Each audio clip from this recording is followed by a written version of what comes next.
Sr. Presidente, é uma honra e quero-lhe agradecer esta capacidade que de facto tem.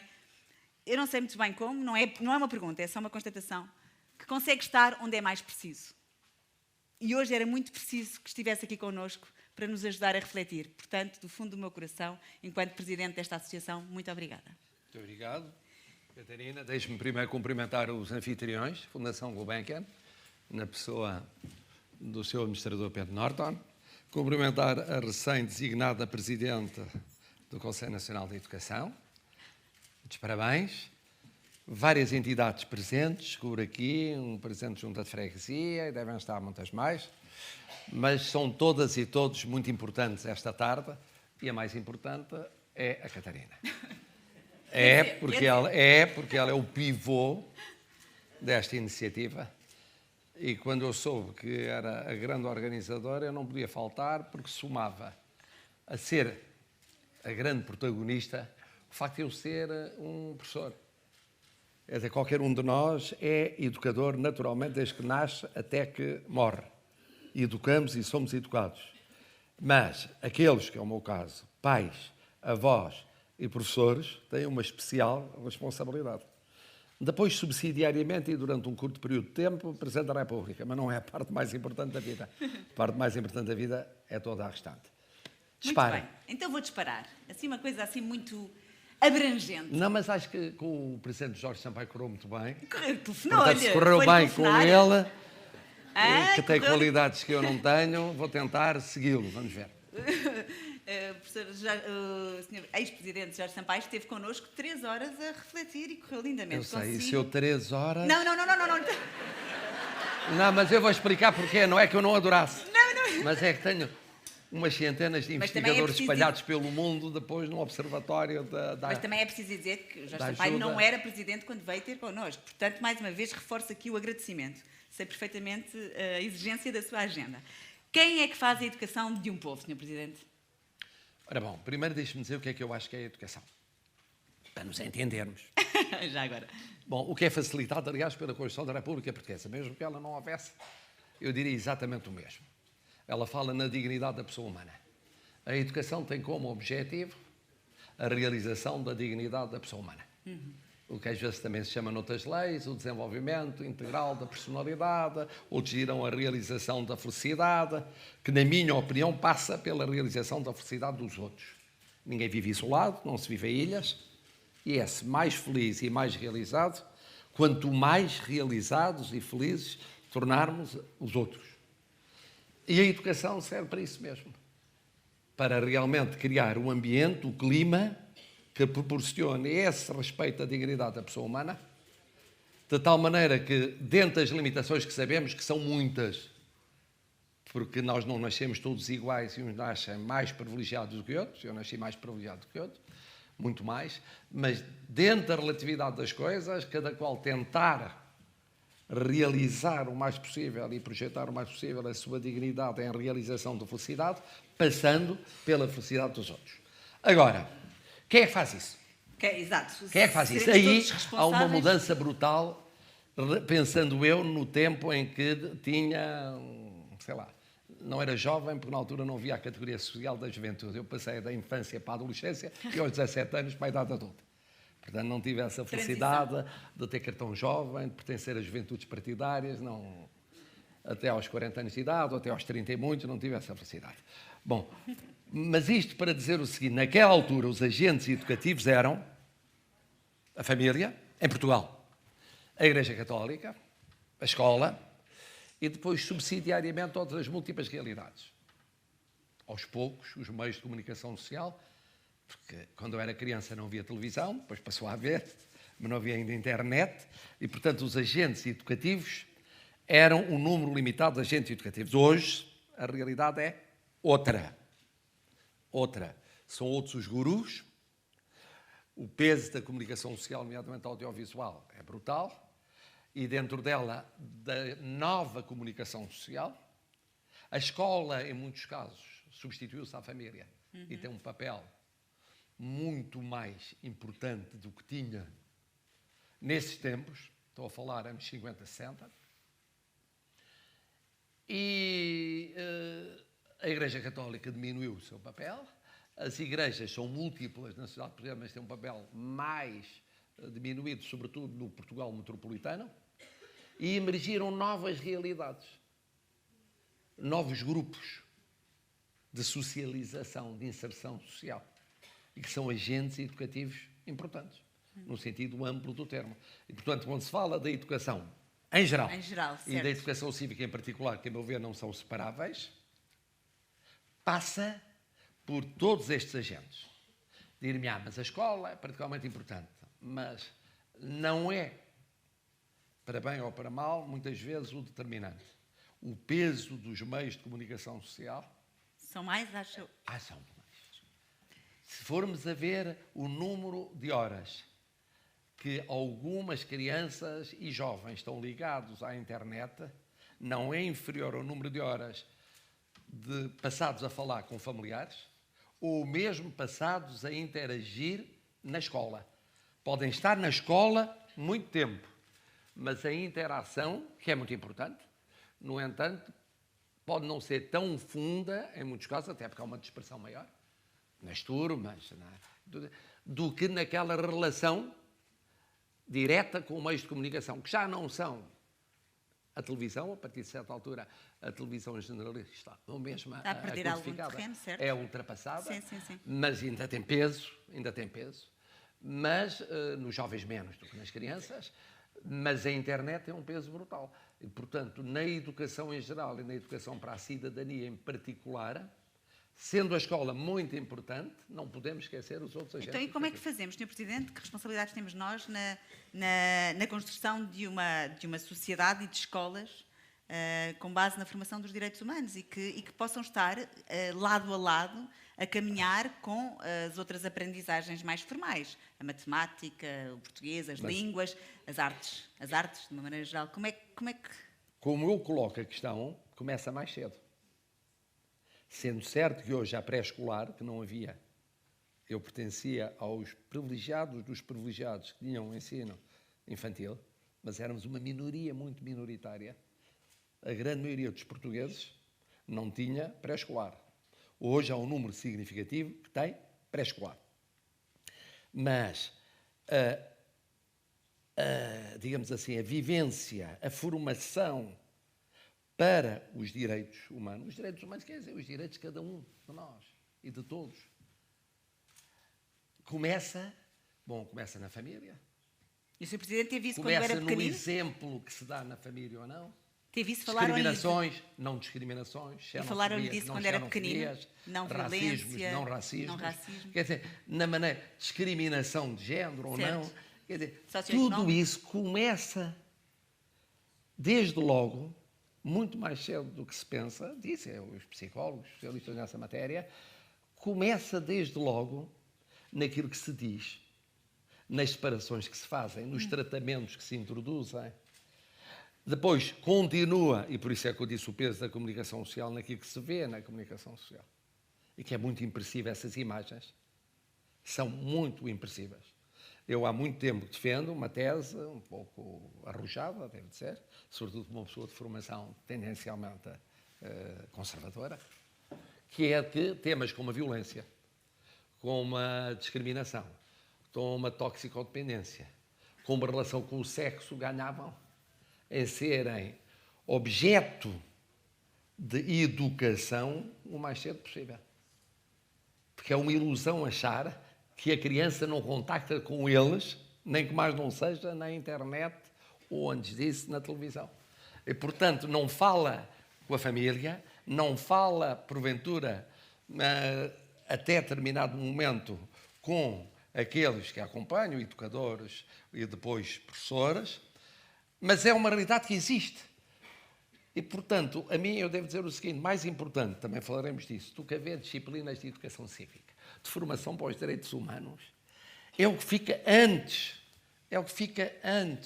é o clima que existe. Mas como é que se então, desculpe interromper, mas como é que se então se motivam, se inspiram, se preparam os professores para que isso seja passado? Não é os professores, são desde logo todos os agentes educativos. Mas nas escolas?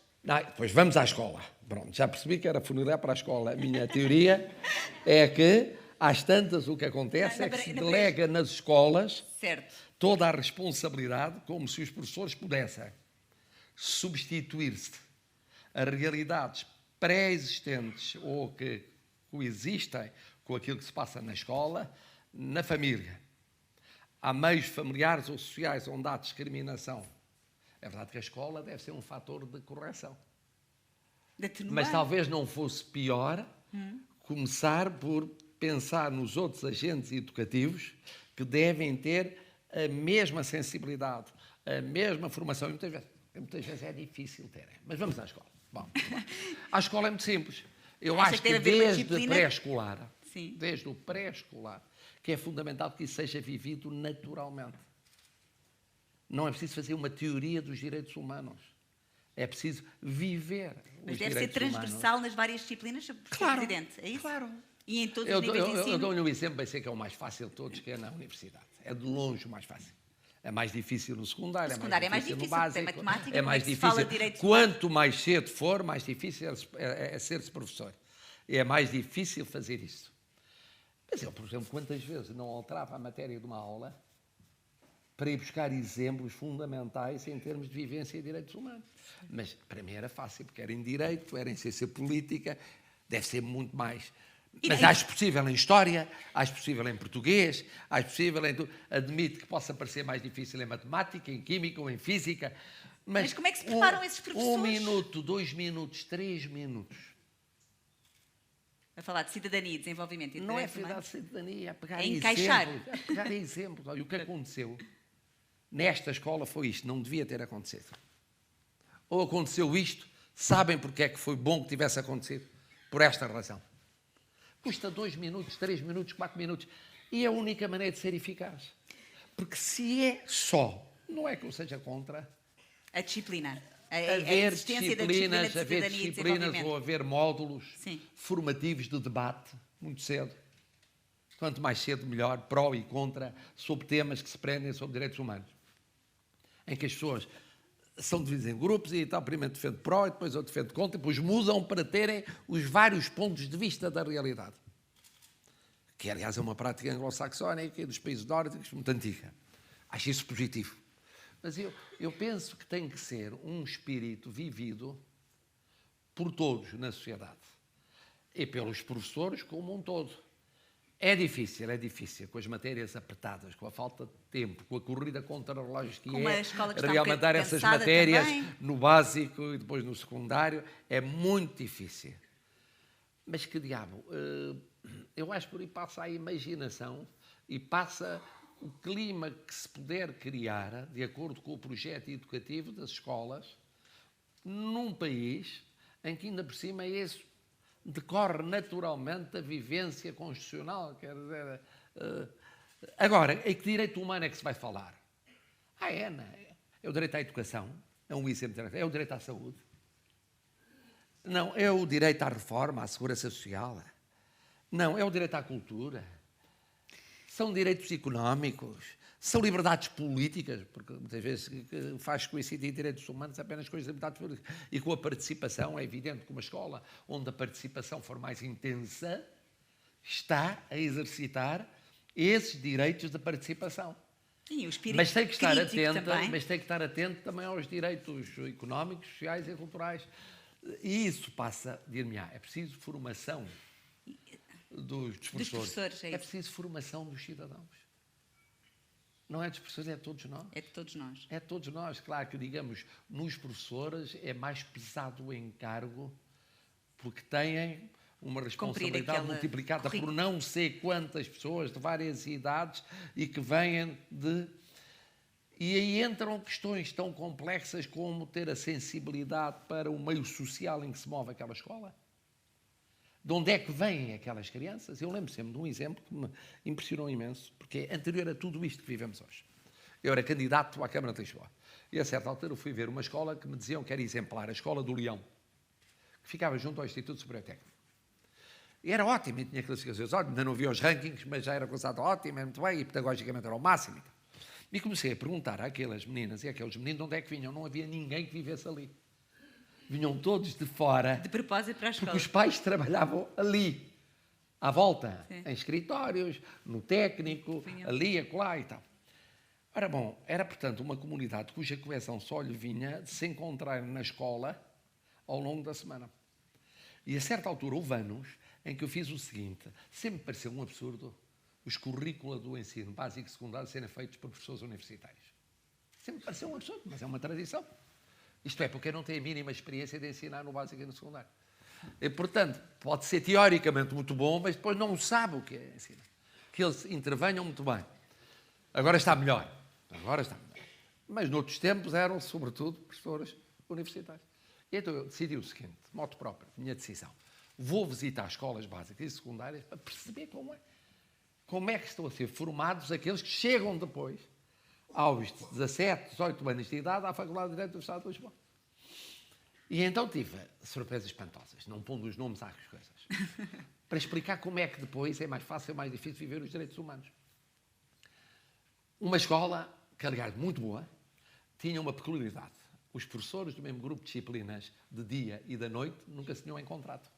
Não se encontravam normalmente. De maneira que teve que se encontrar uma maneira de ir fazer lá uma palestra ao fim da tarde e começo da noite. E assim, finalmente, privaram uns com os outros. Curioso. Outro exemplo, ali na periferia de Lisboa, era uma escola daquelas onde havia alunos, vamos utilizar a palavra que não é adequada, repetentes. Não é assim que se diz hoje. Mas, enfim, da pesada. Entrava-se e havia umas professoras encostadas à parede, novinhas, eles ocupavam completamente o espaço. E era um alarido, era uma confusão monumental, e tive que pôr em cima de uma cadeira e dizer, malta, vocês querem que eu realmente vos falo ou não querem? Se não querem, eu volto para a minha faculdade, tenho imensas coisas para fazer. Tenho pontos para ver, tenho que preparar a aula, tenho que fazer isto, receber alunos. Querem? Têm que baixar... A bolinha. Não é baixar a bola, a voz. A voz. A bola podiam manter alta, mas também a voz... convinha não manterem se é muito alta. falar. Bom, aliás, foi curioso, porque quando cheguei, o presidente do Conselho, na altura, dizia-se diretivo, depois passou a executivo, agora não sei se passou através da diretiva ou da diretora, mas enfim, tinha o braço ao peito. Depois eu percebi porque é que tinha o braço ao peito, tinha ficado entalado numa porta. Bom, mas isto para dizer o seguinte, que... E depois era um debate sobre vocações. Vocações. Ora bom, isto para dizer o seguinte, que em muitas escolas eu encontrei um clima de abertura, de diálogo, de participação. Noutras encontrei menos por força das circunstâncias. Em muitas encontrei logo grandes discriminações à partida e a escola tinha de as corrigir. Tinha de ser um fator não só de inclusão, mas de correção dessas desigualdades. Sim. Que eram muito patentes. Porque, malgrado a minha formação conservadora, eu sou daqueles que acham que há toda a diferença entre quando se chega ao arranque da escola, aqueles que vão de áreas privilegiadas em relação àqueles que não vão. Basta estar E que depois são superáveis, que eventualmente, mas de facto, às vezes coisas básicas, sim, não é? sim. Coisas básicas na alimentação, mas esse é o grande desafio nas que condições também económicas a falar, e financeiras, no clima vivido, por aí adiante. Direito humano tem a ver com isso. Quem assiste a exemplos de violência doméstica todos os dias, depois na escola, naturalmente é um esforço acrescido para os professores o perceber isso, o ir percebendo isso e ir formando contra a violência e a favor do respeito dos direitos das pessoas. Que é isso mesmo, e por aí adiante. Mais... Isso eu não sei como acantonar numa disciplina. Claro que é importante numa disciplina haver a percepção de formas de vivência democrática e de participação cívica e de respeito da liberdade e de respeito dos outros e da diferença. Solidariedade. E da diferença. Também. Solidariedade, mas respeitando a diferença. Somos todos iguais, todos diferentes. Iguais nos direitos, mas diferentes na maneira como vemos a vida. E depois solidariedade. Olha, solidariedade, por exemplo. Num país em que viveu as tragédias que nós vivemos, eu estou a imaginar o que é a função de um professor falando dessa realidade para, pela positiva, explicar a importância de certos direitos fundamentais. É pegar exemplos concretos. o que aconteceu naquele país, ou o que aconteceu aqui, à porta de casa, o que aconteceu nesta terra ou numa terra vizinha, o que aconteceu no mesmo país, neste momento, entra naquela frase que eu gosto muito de citar da Sofia Melbrano, vemos, ouvimos e lemos, não podemos ignorar, portanto não ignoramos, e a partir daí fazer. Agora, dir-me-á, se além disso for possível haver depois outras iniciativas mais permanentemente direcionadas para essa formação em termos de direitos das pessoas, os direitos humanos é uma maneira que se internacionalizou de dizer direitos das pessoas. Começou no direito internacional, depois fala-se agora à escala mesmo interna. São os direitos das pessoas. E tem de se começar desde muito cedo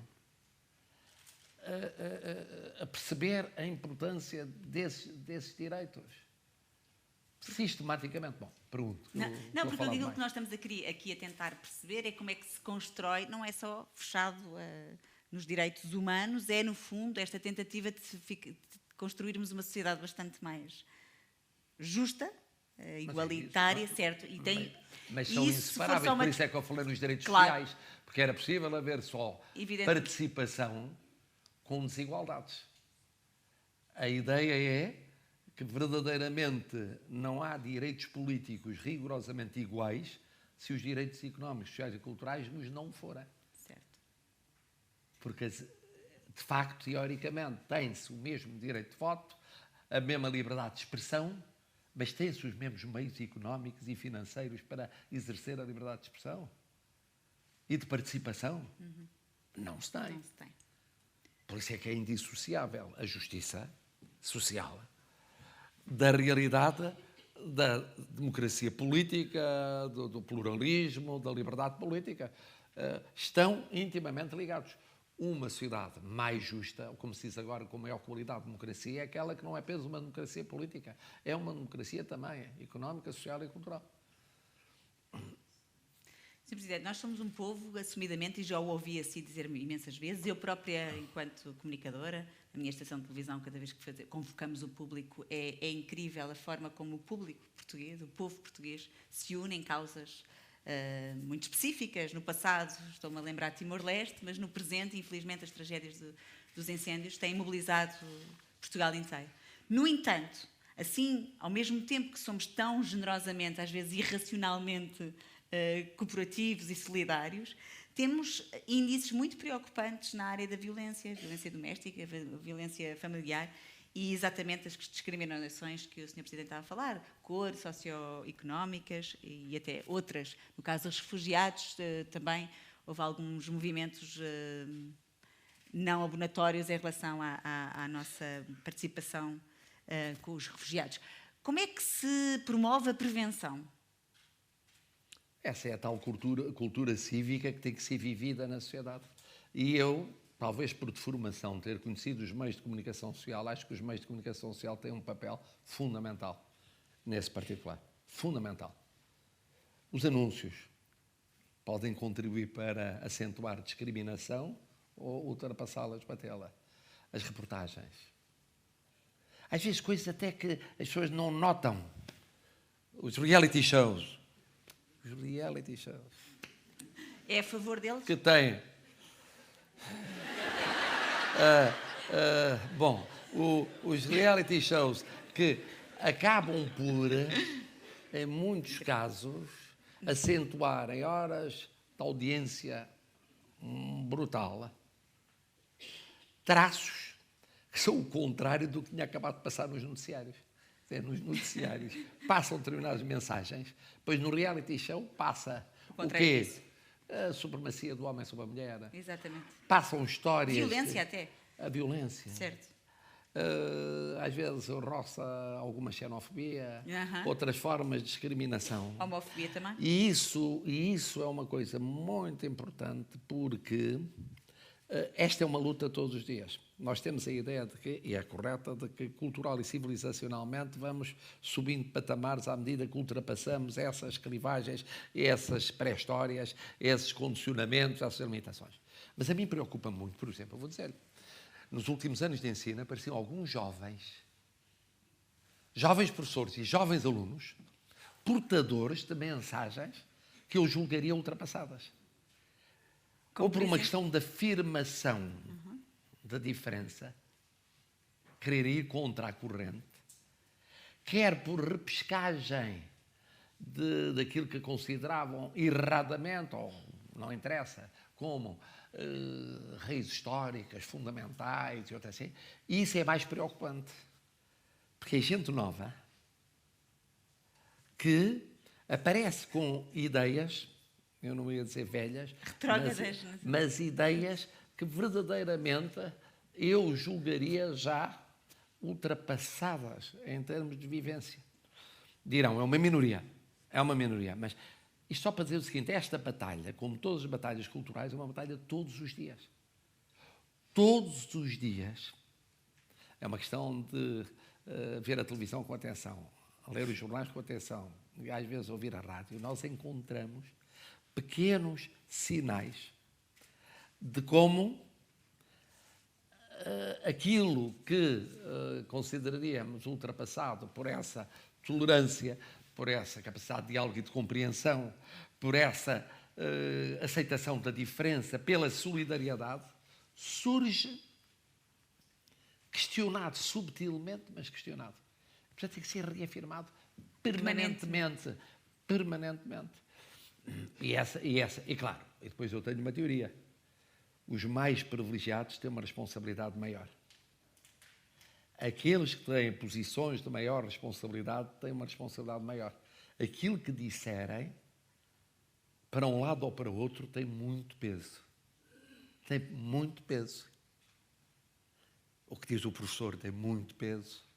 O que diz os novos gurus. Quais são os novos gurus? No meu tempo, os gurus eram figuras, eram escritores, eram políticos, eram figuras religiosas ou figuras culturais. Eram os gurus.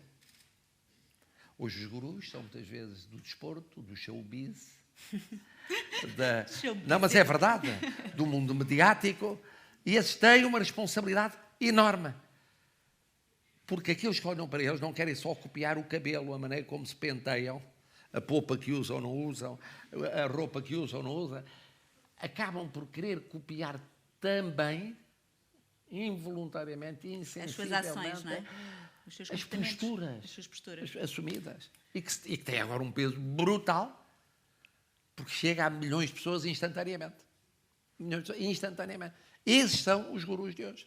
Eu lembro sempre, de a certa altura, para acompanhar a onda dos meus alunos e perceber de que é que falavam, havia uma figura musical internacional, que depois teve um desenlace trágico na sua vida, e que dominou ali 2 anos musicalmente na vida daqueles meus alunos. E, portanto, lá fui eu ao Rock in Rio para ver ao vivo a jovem, porque era importante perceber o tipo de adesão que tinham àquela figura, que podia multiplicar-se por outras figuras, mas aquela figura em concreto eu não tinha a oportunidade de a conhecer.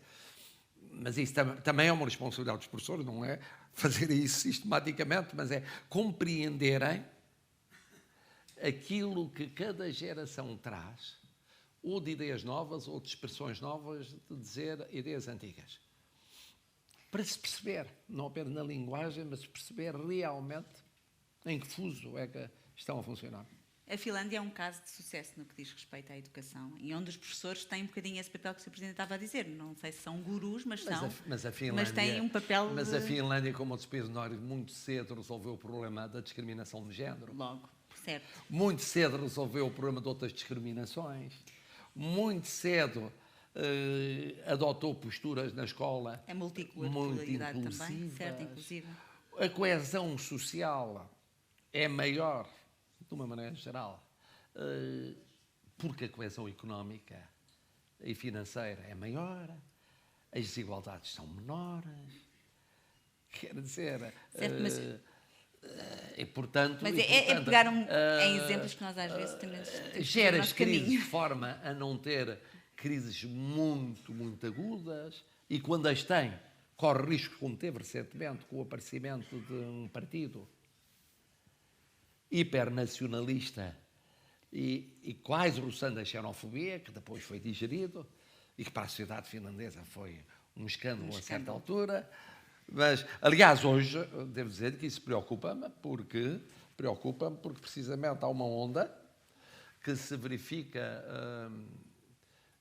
mais nos estratos etariamente menos jovens, mas pode ter afloramentos mais jovens, as crises económicas e financeiras e, portanto, sociais graves acentuam instintos de sobrevivência e de defesa que são egoístas, umbiguistas, não é? não solidários. Certo. E quando falou há bocado dos refugiados, é ver uma parte da Europa com medo. Não, é que é quase, eu vejo pares meus com os quais é quase impossível compreendermos a linguagem, é preciso fazer um grande esforço para conseguir perceber. A certa altura, já não sei em que país, dizia-me um par meu o seguinte: depois lá o Parlamento é ótimo, é formidável, formidável. Tem lá uma minoria de radicais horrível, então são os democratas cristãos. Mas tirando isso, o resto é maravilhoso. E eu, por acaso, perguntei, mas o senhor, por acaso, não veio dessa área? Vim, foi um dos erros da minha juventude, mas, felizmente, tudo o resto fica para além disso. Já não existe. Em termos parlamentares. Achava que era o exemplo da felicidade política. Isto é uma linguagem vivida em certos países, hoje, na Europa. E isso é preocupante. Isso é preocupante, de facto. Porque aí, nesse contexto, é mais difícil falar-se em solidariedade, em direitos das pessoas, em direitos humanos. Portanto, há aqui uma criatividade. Felizmente não é o caso português. Não. Não é o Mas caso mesmo assim português. precisamos de criatividade para que estas coisas sejam passadas. Eu tenho andado ao longo destes cerca de 17 anos, visito muitas escolas de norte a sul do país, escolas secundárias e algumas universidades. E sempre a convite de professores específicos e de professoras específicas, que são os tais que no fundo têm esta missão, que sentem a profissão como uma missão, que se calhar não estão tão cansados ou assim, e que conseguem de alguma forma encontrar um caminho na sua vida e na sua profissão. E vou normalmente fazer estas minhas partilhas, com toda a humildade, e percebo que isto não é um padrão, ou seja, vou a muitas escolas porque há muitos professores e professoras em Portugal que têm esta missão, mas não é um padrão. Portanto, nós temos mesmo que arranjar aqui uma forma de... Mas veja bem como é ingrata a posição dos professores. Claro que é, claro que é. Abre-se a televisão e vemos o que dizem dirigentes desportivos uns dos outros. Não, é verdade. Sabe como o desporto tem uma influência brutal na juventude. Sim. Eu não levo o Ronaldo que ele não pode, mas levo o exemplo bem, do Ronaldo constantemente. Para bem e para mal. Agora veja o que é, na sala de aula, estar a afirmar determinado número de princípios e de valores e depois liga-se.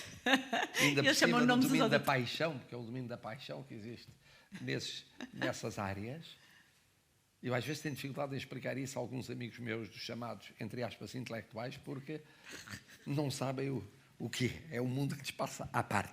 Não existe. E é errado, porque não estão a perceber um dos fatores de violência na sociedade portuguesa. Certo.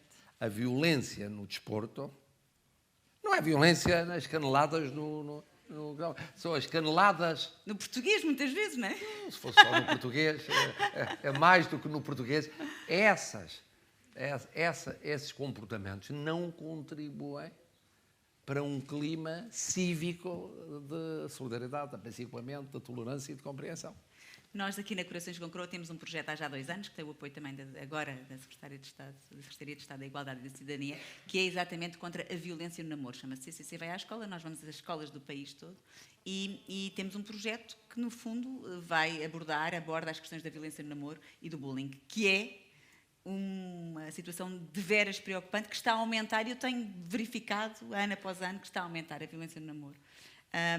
O Sr. Presidente, que é um homem dos afetos, e que foi um professor dos afetos, calculo eu, tem alguma estratégia? E aqui estamos a falar de namoro, não é? Mas, enfim, não quero entrar... Nem tanto. Eu não sou especialista na matéria, mas aquilo que todos nós temos de ser matéria especialistas... Matéria do namoro ou matéria dos afetos? Não, de amor só, de bullying não. Mas é que é muito preocupante. Primeiro, o bullying começa muito cedo, dizem os especialistas. Ainda antes de colocar o problema da violência no namoro, o bullying começa muito cedo. Isso tem a ver, portanto, logo com as primeiras idades e o arranque, vamos imaginar, porventura do básico. E tem a ver com, digamos assim, discriminações pré-existentes e que são depois transportadas para a escola, mas que existem mesmo fora da escola. É agravado, porventura, em períodos de crise. Nós vivemos uma crise muito profunda durante 4 anos e tal. As crises são terríveis. E os problemas dos pais vão para as crianças, obviamente. Situações de desemprego. Certo. De desemprego, não de um membro da família, mas de vários membros da família. A violência determinada por essas situações. Depois, a projeção nos elementos mais frágeis. Estamos a falar das crianças, podíamos falar dos menos jovens, mais idosos, que é o tipo de bullying também. Bom, depois projeta-se na escola. E depois dirão os especialistas da matéria até que ponto é que isso se não prolonga, de alguma maneira, nas relações afetivas, nas relações amorosas, na violência nos namoros. Se não há aí um prolongamento de dependências pré-existentes ou de predisposições para fragilidades pré-existentes que são aproveitadas por outra. E, portanto, acho que é uma ótima campanha essa. Quando eu dizia há bocadinho como é difícil hoje ser-se educador e como é difícil hoje ser-se professora, porque verdadeiramente o que se depois, numa comunidade educativa, se exige é uma sensibilidade a isso. Estamos a falar multiplicado por não sei quantas crianças ou jovens. Porque não há provavelmente sistemas de tutoria, de acompanhamento personalizado. Não há como. No quadro quantitativo e até qualitativo atual, em Portugal. E essa também é uma diferença de outros sistemas escolares em que esse acompanhamento é mais próximo. O número de alunos salas de aula, e por aí adiante. É menor. Mas eu acho que essa é uma boa campanha, porque depois, como em tudo o resto, há um ponto fundamental. A sociedade tem que ter a coragem de assumir os problemas. Eu acho que isso é um ponto fundamental. Fundamental. É evidente que às vezes é melindroso para não ferir as pessoas em termos de identificação e, portanto, respeitando, nomeadamente, os mais frágeis, que são questionados assim. Mas o assumir é fundamental. Quer dizer, uma sociedade, quanto mais transparente for e uma comunidade mais transparente for ao assumir os problemas que tem a enfrentar, mais rapidamente começa a enfrentá-los. Ora, nós, portugueses, temos coisas encantadoras. Que, aliás, eu não me canso de dizer, mas temos encantador no sentido muito boas, muito positivas, espantosas, mas gostamos às vezes do mais ou menos. Como é que tu estás? Mais ou menos. Como é que vai a vida? Assim. Bom, e o e o mais ou menos no tomar consciência das questões não é um bom princípio. Uma coisa é depois lidar com elas de uma forma que naturalmente não só respeite as pessoas, como muitas vezes não seja drástico ou radical. Agora, o não assumir os problemas, o empurrar com a barriga para a frente, é muito nosso. Nós temos que resolver um problema. E se nós ganhássemos agora um tempinho, e fica para o ano que vem, ou fica para aqui uns anos, e se nós ganhássemos aqui mais um tempinho e vamos ver o que é que dá, com sorte, isto não dá errado. Eu tenho, então, uma posição na vida que é exatamente a oposta, que é baixar expectativas. Partir do princípio que dá errado. Se não der errado, porque quando partimos do princípio que talvez com sorte dê certo, que é a teoria do milagre, depois temos muitas desilusões. E isto, no plano educativo, é perigoso, é problemático. Falámos aqui já, Sr. Presidente, das várias desvantagens com que cada jovem parte para a sua vida até na escola, que traz na sua bagagem, não é? Que influencia de veras. Mas eu vou-lhe contar um episódio que se passou comigo numa destas minhas visitas às escolas. Eu normalmente vou quase sempre às escolas públicas e de vez em quando vou a algumas privadas que têm um programa bastante aliciante do ponto de vista do voluntariado, da cidadania. E fui a uma das escolas melhor consideradas, bem, aqui em Lisboa. E a certa altura estava a falar precisamente da violência no namoro e destes conceitos que os miúdos dizem, mas ele gosta de mim porque ele diz para não usar mini saia porque ele gosta de mim, ele quer-me só para mim, não é? Estas coisas que estão bastante confundidas na cabeça dos jovens. E estava a falar disso e a certa altura um menino de 13 anos levantou o dedo e disse-me assim, Catarina,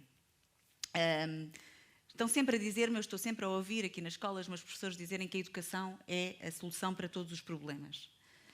Então, o que é que me diz? Sendo eu um aluno que está nesta escola, que os meus pais pagam muito dinheiro para estar aqui, e os meus colegas todos e os meus pais são pessoas muito instruídas e que tiveram muita escolaridade, como é que é possível que na minha escola exista racismo, violência no namoro e bullying?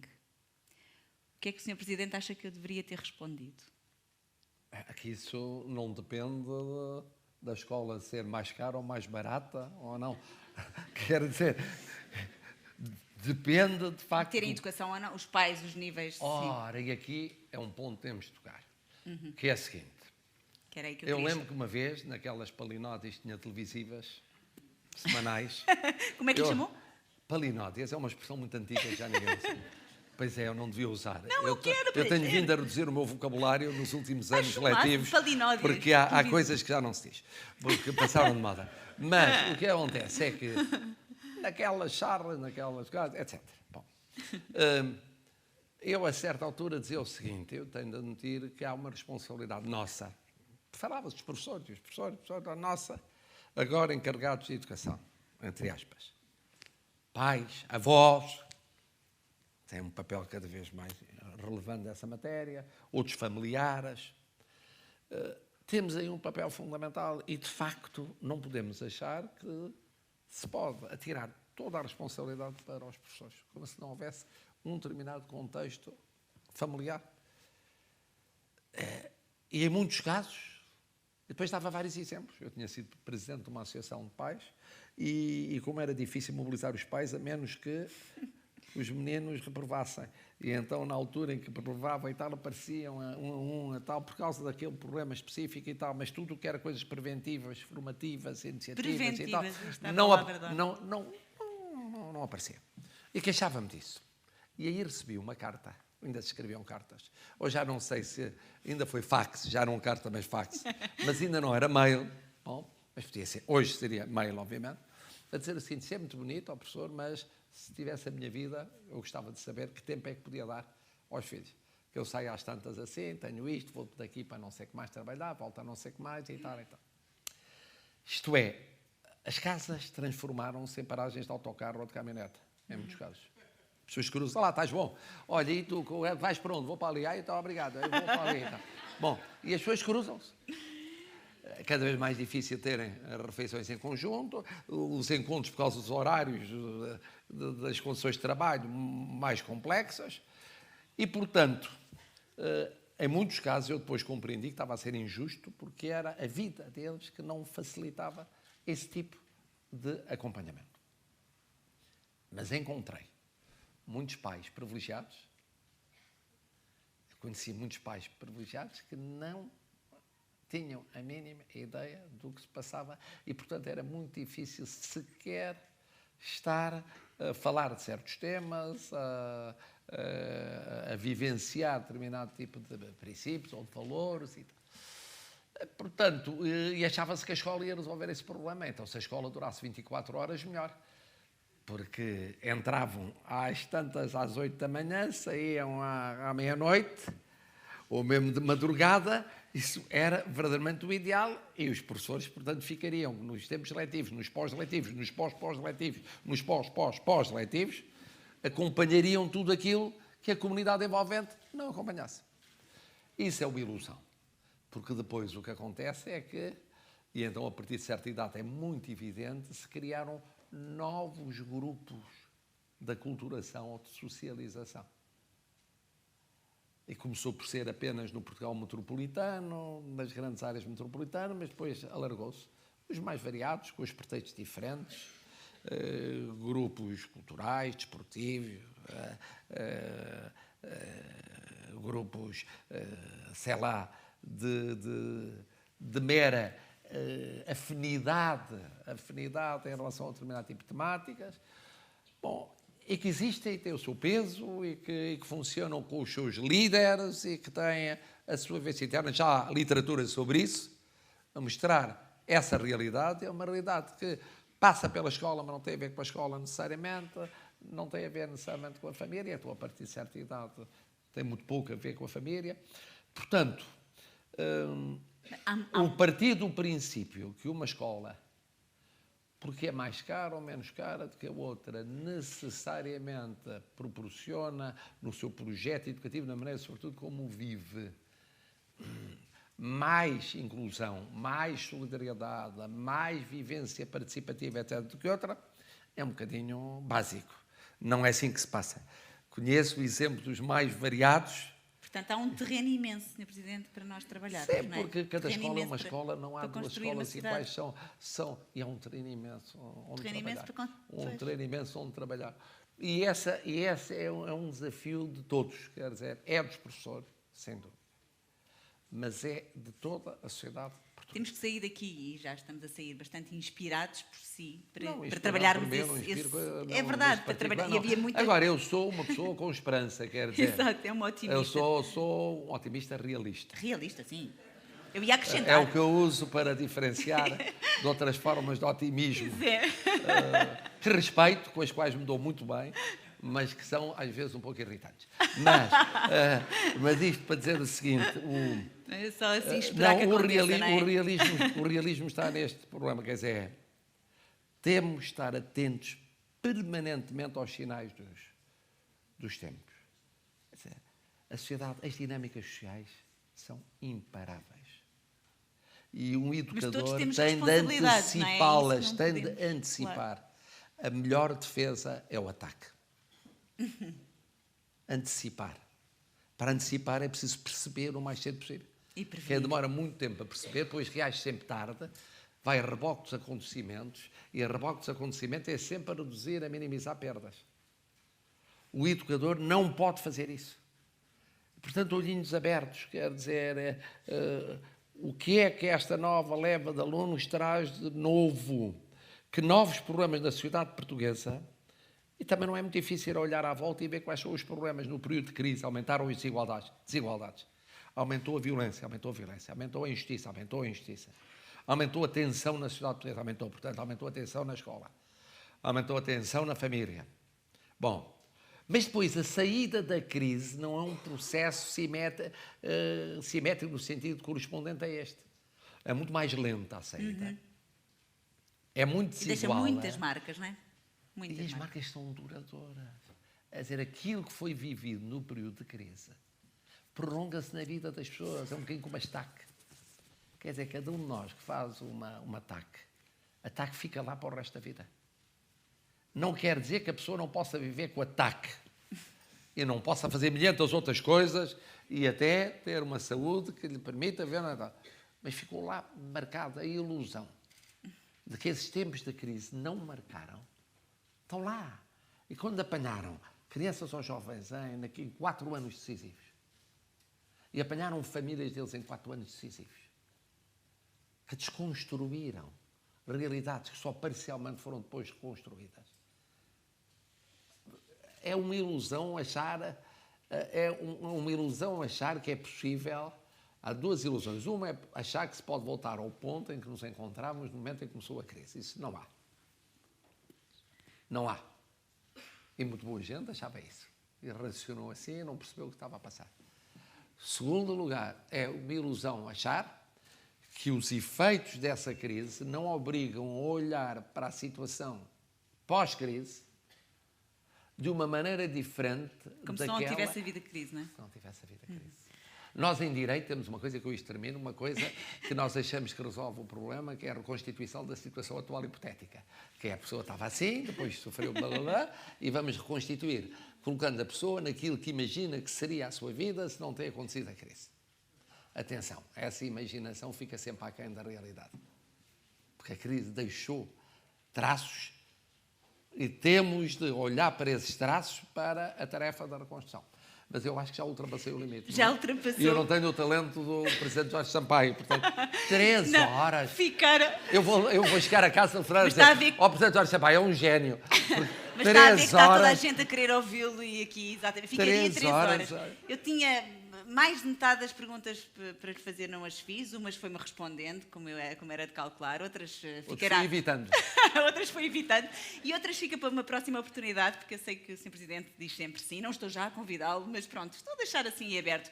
No entanto, queria só terminar com uma última pergunta que tem a ver com outro projeto que está dentro deste projeto, que é o debate, que é outro projeto que nós temos na Corações com Coroa desde a primeira hora e que tem a ver com o facto de eu vir deste meio, do meio da comunicação social, que é um prémio de comunicação para a área do jornalismo e para a área da campanha. Desde que nós formámos a Corações com Coroa, que logo imediatamente, e com a Missão Continente, fizemos este prémio, porque achamos, eu particularmente, é sempre muito difícil... Mas ainda bem que fizeram. Pois, porque é eu sempre tão tentei difícil dizer, estas coisas. mas a Catarina fugiu sempre que eu falava de comunicação social. Não sei se reparam isso. É porque... Ela só queria falar de escola, comunicação social, fugia. Porque não? Porque e acho mais ainda bem que deram falar os de escola prémios. do que de Eu acho que ainda não comunicação foram social para já divulgados hoje. os vencedores. Não. Eu sei quais são e acho justíssimo, mas não foram divulgados. E acho que, a pergunta que lhe faço é em todos os casos dos premiados, é justíssimo que todos eles está a abrir fizeram a diferença. Para eu não digo, fizeram a diferença. Num deles. Sr. Presidente. Bom, não digo, pronto. Então, Bom, eu ia só dizer. Pronto, não digo. Só para dizer o seguinte, que a vamos para um pequeno intervalo, voltamos já. Então vamos pôr ao contrário, Catarina. A Catarina tem a noção da sua responsabilidade no domínio. Da comunicação social. Não é domínio, é. Domínio, por ter o papel que tem na comunicação social, a responsabilidade que tem, para além de ser embaixadora. Quando é embaixadora, já topou cada vez que aparece está a ser embaixadora? Sei bem disso. E é por Quer isso dizer, não dá para ser às segundas, quartas e sextas não dá, Sr. Presidente, e no resto do tempo. É verdade. Mas esse é um problema dramático. E, portanto, além da formação dos professores, não era pior começar pela formação dos que estão na comunicação social. Ora, aí está. É capaz de ser uma ideia. Ora, aí está, era uma boa ideia. Mas eu, ao longo destes anos, com os meus diretores, enfim, tenho tentado sempre, junto deles, sensibilizá-los para que se consiga colocar no meu meio de comunicação social, que é a televisão, neste momento, estas temáticas. E nem sempre é fácil, outras vezes é, mas pronto. Isto para dizer o quê? Que, de facto, eu acredito piamente que, através da comunicação social, nas suas diversas plataformas, podemos realmente construir uma sociedade mais justa, mais promotora da solidariedade, mais igualitária, mais cooperante, não é? E por isso este prémio também existe na Corações com Coroa. O que eu lhe pergunto é, acredita piamente, Sr. Presidente, que o jornalismo e a publicidade podem fazer a diferença na vida das pessoas? Podem mudar a vida das pessoas? Mas isso é tão evidente para mim. Para bem e para mal. É tão evidente. Publicidade sistematicamente apresentando a mulher como objeto. Por exemplo.